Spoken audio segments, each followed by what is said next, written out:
Hey, you want to walk down memory lane with me? Back to the teenage years. So I know, you couldn't pay me $3 million to go back to teenage years, but I want to talk health for a minute. So go back to your teen years and I want you to think on the foods that you ate. Is it the same as how you eat now? I want to know in the comments, how is it different? How is it the same?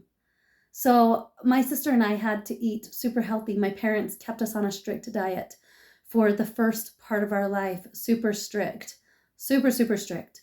No sugar, no white flour, no dyes, no dairy, no red meat. And when we ate meat, it was once a week, fish, chicken, or turkey.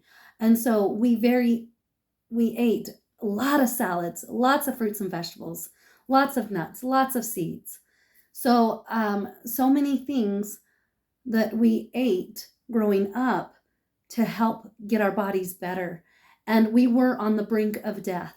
We really had a prognosis of not living long. And so my parents were super, super strict. And when they saw that we were starting to get better and better and better, that just gave them the drive to keep on keeping our health strong and building up our immune system. And I am forever grateful for my parents for that. Now, when we hit the preteen years, and my parents knew this, right? We were invited to birthday parties, church functions, and what kinds of things do you eat as a teen? Donuts, pizza, french fries, ice cream, you name it, candy bars, just, and I won't talk about sugar today. That's another topic for another day, but that I will get into. But sugar is super addicting, more addicting than cocaine. And so sugar does a number on our bodies. But I remember going to birthday parties and saying, does that have sugar in it? As a little child, right? As small. And they'd say, oh, yeah. Then we'd say, oh, we can't have it. And our teacher instead would hand us a bag of nuts and raisins. And we'd look at all the other kids like, I wish I could have what you're having. They look back at us like, that's so sad. You can't have this. And, when you're a little kid, you just want to fit in.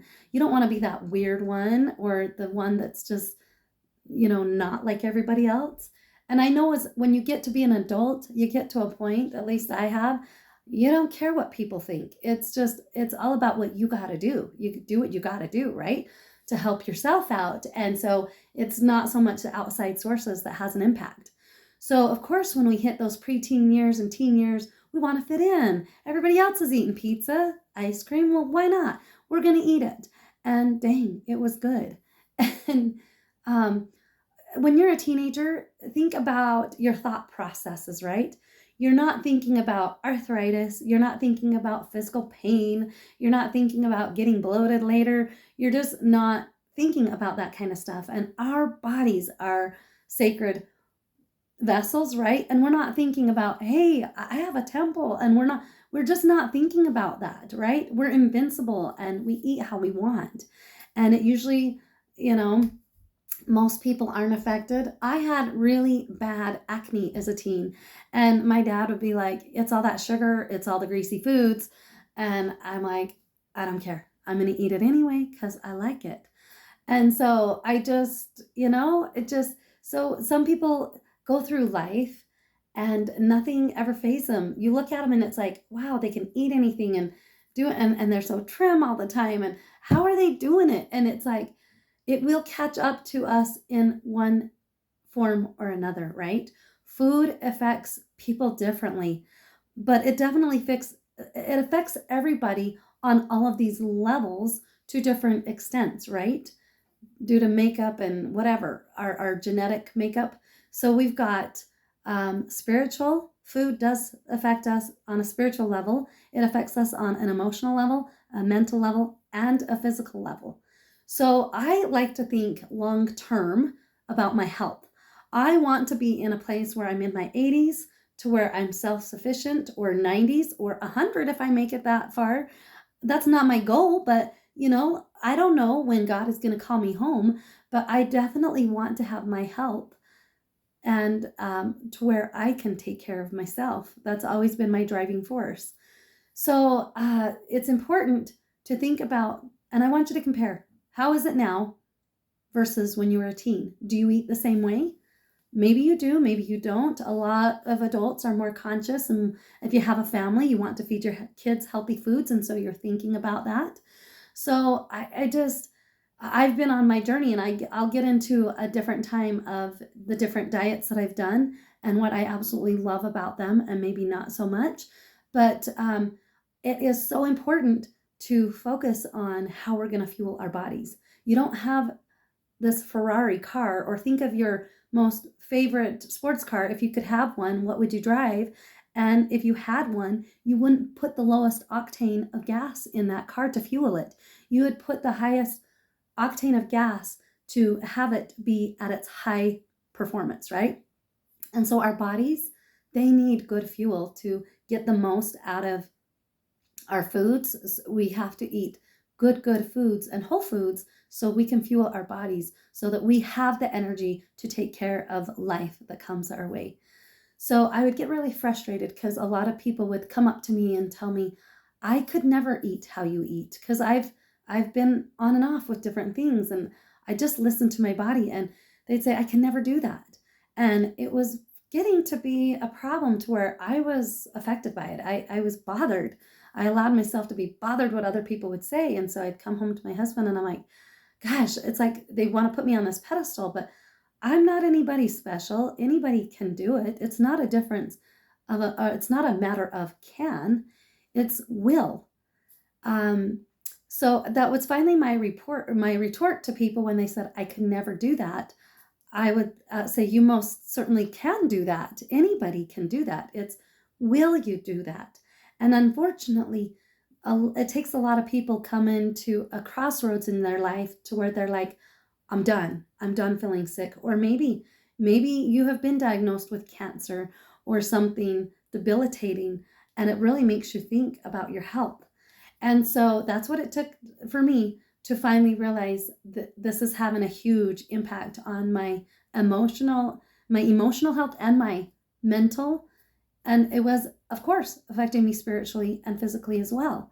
And so when I finally said, this is enough, and I will get into later another time of the different things that I've tried and what fits for my body. But most important, I want to let you know that God and Christ are in all of us.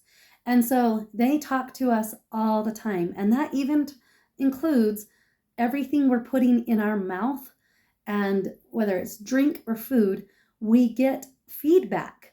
You will get feedback every time you eat or consume a drink. It's because our bodies will react. Maybe you have dry lips all the time, or you're getting a headache. Well, maybe you haven't drank enough water. Our bodies need water. That's a whole nother thing that I'll talk about another day. But maybe you have bloating that's going on. Maybe you're constipated. Maybe you're heavy. You just feel heavy and you're tired and you're lethargic. Whatever it is, food has an impact. Maybe your joints hurt. Maybe you have pain somewhere else in your body and you're feeling inflammation. You see inflammation go on and you're just not feeling at your most optimum level. So I feel better in my 40s than I did in my 30s. In my 30s, I felt not good at all. In my 20s, I felt amazing. And I will share my story about why I felt amazing in my 20s. That's for another day. But I just want you to compare how you ate as a teen to how you eat now. What foods are you putting into your body? It matters. The food choices that we do truly matter. And so I just encourage you to pay attention to how you're feeling and then ask, what is it I can do to change? What am I eating that my body's not agreeing with? Hone in on that. So thanks for watching. Subscribe, like, and subscribe to this channel. Also, thank you for watching Made to Heal with Angela Brown. I offer in my 12-week course for Christian women, I offer a whole section that goes over diet and nutrition and how to fuel our bodies and how to hone in and listen to those on a deeper level. So in this 12-week course, it goes over spiritual, emotional, mental, and physical healing. And our bodies are designed to heal. They are designed to regenerate and to feel better. So if you're not feeling the greatest, there's hope. There is always hope. And unfortunately, nobody is going to take care of your body. No one can put in the work for you. This is something that we have to do on our own. And so I help people get to their goals to reach where they want to be physically, emotionally, mentally, and spiritually. So invite your mom, invite your sisters, invite a neighbor, invite a coworker, whoever it is that you feel like would want to go on this journey with you, and come join me and let's change together. Let's transform our lives together and become stronger women.